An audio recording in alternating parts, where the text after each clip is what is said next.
नमस्कार, the people voice देख रहे हैं आप। अभी हम मुजफ्फरपुर में हैं। आपको बता दें, मुजफ्फरपुर जो आप हमेशा से ही क्रांति की भूमि रही है, आंदोलन की भूमि रही है। और आपको बता दें, अभी जो खास बात है, हमारे साथ मुक्तेश्वर सिंह मुकेश जी हैं, जो पूर्व में जिला पार्षद रहे हैं और तमाम जितने सामाजिक कार्य हैं उसमें वो सक्रिय रहते हैं और सक्रिय होकर के अपनी भूमिका अदा करते हैं।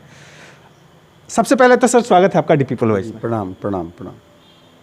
सर, अगर बात हम मुजफ्फरपुर की करें और मुजफ्फरपुर में जो बिहार के नगर विकास मंत्री हैं वो मुजफ्फरपुर से हैं, उसके बावजूद जब हम मुजफ्फरपुर में एंटर कर रहे थे तो लग रहा था कि यहाँ नगर निगम है वो नरक निगम के समान है। हर जगह रोड पे पानी लगा हुआ है, लोग त्राहिमाम हैं। लेकिन सरकार में बैठे जो लोग हैं, हमको लगता है कहीं ना कहीं वो इससे थोड़े से इससे अनभिज्ञ हैं। तो क्या लगता है आपको, किसकी कमी है इन चीज़ों को लेकर के? मुजफ्फरपुर नगर विधानसभा और नगर निगम क्षेत्र में जो जन आबादी है उसकी हालत काफ़ी दुखद है, काफ़ी कष्ट में यहाँ के लोग हैं।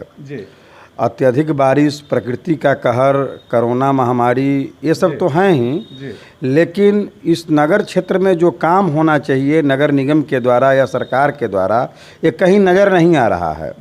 लोगों ने जो अपना नगर निगम के टैक्स का भुगतान किया है वो पैसा कहाँ चला गया? सरकार की जो योजना आई आबादी को रख रखाव के लिए, साफ़ सफाई के लिए, सहायता के लिए, सहयोग के लिए, वो सारा पैसा आज यही लगता है कि पूरा का पूरा पैसा बंदरबाट हो गया, कहीं नगर में कोई काम नहीं हुआ। और सबसे अफसोस की बात यह है कि यहाँ से जो विधायक हैं वही बिहार सरकार में नगर विकास मंत्री हैं। कहने में कोई हिचक नहीं है कि नगर विकास मंत्री के रूप में उनके गृह विधानसभा मुजफ्फरपुर में उनकी कोई उपलब्धि नहीं है, उनकी उपलब्धि शून्य है। अब प्रदेश में उनकी क्या उपस्थिति हो सकती है इसकी अंदाज़ा मुजफ्फरपुर से ही लग रहा है, जो उनका गृह विधानसभा क्षेत्र है। और यहाँ नारकीय स्थिति है। यहाँ एक एक घर में इतना पानी है कि लोग अब ग्राउंड फ्लोर और सेकेंड तल्ला से ऊपर अब मकान, नगर में मकान रहने के बाद भी लोग दूसरे तल्ले तीसरे तल्ले पर अब किराया खोजने लगे हैं। ये स्थिति है। जी कौन जिम्मेवार है इसके लिए? इसके लिए सीधे सीधे तौर पर यहाँ के जो नगर विधायक हैं, यहाँ के जो सांसद हैं, यहाँ के जो मेयर हैं, जो उप मेयर हैं, सीधे सीधे जिम्मेवार हैं। सीधे सीधे जिम्मेवार हैं। जो यहाँ के जनप्रतिनिधि हैं, जिनको जनता बड़े सम्मान से चुनती है, जब वो अपने क्षेत्र की जनता के सुख दुख में उसके साथ खड़े नहीं होते हैं और नगर निगम की जब ऐसी स्थिति बन जाती है कि यहाँ के लोगों को नरक समान लगता है, वो ये स्थिति बहुत दुखद होता है, बहुत विकराल होता है। सर, एक चीज़ और आपसे जानना चाहेंगे। अभी हाल के दिनों में तमाम मीडिया चैनल्स के माध्यम से हमें ये सूचना मिली, चाहे सोशल मीडिया हो या अन्य जगहों से हमें ये सूचना मिली कि आप अपने संसाधनों से लगातार लग करके जन सेवा कर रहे हैं, चाहे वो जेसीबी के द्वारा नालों की सफाई हो। तो ये प्रेरणा कहाँ से मिली आपको?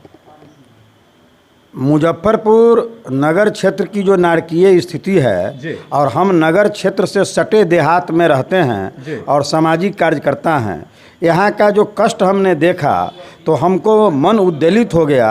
और हम जिस समाज में रहते हैं यहाँ विभिन्न क्षेत्रों में जन सेवा के लिए बड़े बड़े कीर्तिमान स्थापित हैं, चाहे वो मदर टेरेसा के रूप में हो, गांधी जी के रूप में हो, और भी बड़े रूप में हैं। तो हमने जन सहयोग से ग्रामीण क्षेत्रों में कुछ लोगों से वार्ता की और जन सहयोग से मुझे एक जेसीबी मशीन गाड़ी और एक ट्रैक्टर और 5 साथी श्रमदानी हमको मिले। तो मैं 3 दिनों से लगातार जेसीबी और ट्रैक्टर के साथ नगर क्षेत्र में घूम रहे हैं, नाला की सफाई कर रहे हैं और नाला को उराही भी जहां मौका मिलता है वहां करते हैं। थोड़ा बहुत पानी हमारे प्रयास से निकलना लगा है और यह एक प्रयास है नगर विकास मंत्री, प्रशासन और नगर निगम के मेयर को आईना दिखा रहे हैं कि आप लोग पद पर रहने के बाद भी ऐसी स्थिति ला दिए। अगर आपके पास संसाधन नहीं है तो आप जन सहयोग लीजिए, लेकिन जनता को कष्ट से मुक्ति दिलाइए।